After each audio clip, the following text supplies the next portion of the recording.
Fans' stunned eyes. Alex Eala's Dubai journey ends, but the future is bright. She lost. And I know that's not what you wanted to hear. I know you came here hoping somehow, some way, the story ended differently. But before you close this tab, before you go spiraling through the highlight reels and the comment sections and that familiar gut punch that comes with watching someone you believe in fall short, I need you to stay right here. Because what happened in Dubai this week? It wasn't a tragedy. It was a revelation. And if you leave now, you're going to miss the most important part of the story. Alex Eala lost tonight. Coco Gauff, world number 4, two-time Grand Slam champion, one of the most complete players on the WTA Tour right now. She walked onto that court and she was absolutely, brutally, breathtakingly untouchable. 6-love, 6-2. 1 hour and 7 minutes. Gauff marches into the semi-finals of the Dubai Duty-Free Tennis Championships, and Alex Eala's run, this stunning, impossible, nobody-saw-this-coming run, comes to an end right there in the quarterfinals. That is the result. That is the scoreline. But here's what I need you to understand right now. The score does not tell you who Alex Eala is. And it definitely does not tell you what this week meant. So let's go through all of it. Every single piece, because before we even talk about what happened in that quarterfinal, you need to understand what Alex Eala had to do just to stand across the net from Coco Gauff. She didn't waltz into this tournament and get a soft draw. She didn't get lucky brackets or tired opponents. This girl went to war twice before she ever stepped onto that court tonight. In the round of 32, she faced Jasmine Paolini, world number 8, Italian Open winner, Roland Garros finalist, one of the most dangerous players on clay and hard court in the world right now. And Alex Eala, a 20-year-old kid from the Philippines ranked number 40, went out there and beat her. Straight sets. Clean. No drama, no tiebreaks, no survival mode, just tennis. Dominant, confident, beautiful tennis. The crowd couldn't believe it. Honestly? Neither could I. But she wasn't done. She turned right around, and in the round of 16, she ran into Srna Syria, world number 31, riding a 7-match winning streak, fresh off winning a title just 2 weeks earlier. The kind of player who's locked in, who's confident, who believes every point is hers. And Alex Eala beat her too. 7-5, 6-4. And it wasn't even clean the whole way. She was down 4-5 in the first set, back against the wall, and she found something. She dug in, stole that set, and calmly closed out the second. Back-to-back wins against 2 genuine quality players. 2 wins that had no business happening on paper. And yet there she was, in the quarterfinals of a WTA 1000 event, one of the biggest tournaments on the calendar outside of the Grand Slams. She earned this. Every single point of it. So when people ask why the Filipino fans packed that stadium in Dubai like it was Manila on a Friday night, that's your answer right there now. The match itself. Let's be real about this, because Eala deserves honesty more than she deserves comfort. Coco Gauff is world number 4 for a reason. She has 2 Grand Slam titles, the French Open, the US Open, and she plays with this kind of cold, measured fury that just systematically takes everything away from you. Your time. Your rhythm. Your confidence. She hits the ball early, finds open spaces before you can close them, and her serve on a good night is a weapon that can end rallies before they even start. And tonight? Tonight was a very, very good night for Coco Gauff.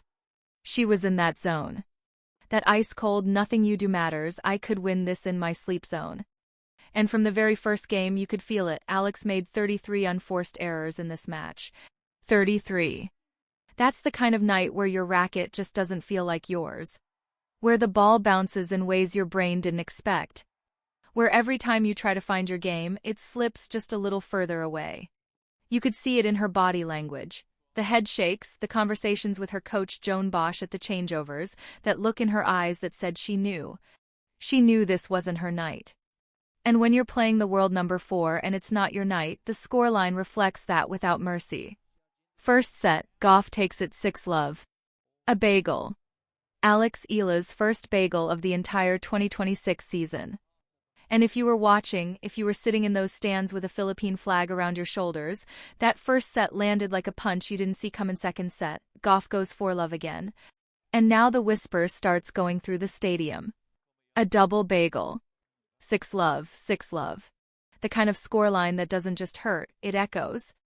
The Filipino fans, and there were thousands of them in that arena, went quiet. That specific kind of quiet where you're still there, you're still holding on, you haven't left your seat, but you don't know what you're cheering for anymore because every game it just keeps getting worse. That quiet is one of the hardest sounds in sports. It's the sound of people who love someone watching helplessly. And then, down 0-4 in the second set, staring down the barrel of a double bagel on the biggest stage of her career, Alex Eala held serve. Just like that, the stadium exhaled. And then she broke off. Down 2-4, she broke the world number 4. And those thousands of Filipino fans? They absolutely lost their minds. Flags waving everywhere, the noise going through the roof, people who had gone completely silent suddenly finding every single decibel they had left. Because she was still fighting. She refused to let this become that. And here's why that moment matters more than people realize. Alex Eala's last double bagel loss was back in 2022, in the Madrid Open qualifiers. She was 16 years old. A kid just figuring out what professional tennis even felt like.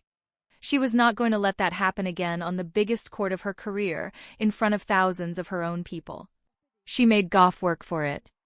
She made the crowd believe for just a few minutes that maybe, somehow, and Goff came right back and closed it out 6-2 because of course she did, she's Coco Gauff, but that moment happened. That hold. That break. That refusal. That tells you more about who Alex Eala is than 100 victories ever could. Now let me tell you about what Coco Gauff said after the match, because this is the part that honestly got to me. Gauff, who committed 8 double faults herself, because even when she's winning 6-love, 6-2, she's still human, talked about Alex in a way that gave me actual chills. She looked into that camera and said that even when she was up big, she knew Alex could come back at any moment. She'd seen her do it before.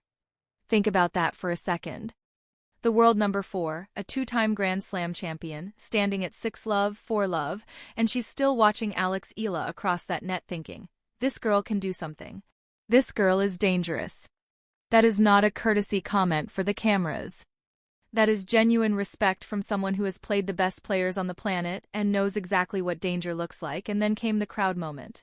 Gauff acknowledged the sea of Filipino fans that had turned that Dubai arena into something that felt like a home court for Eala.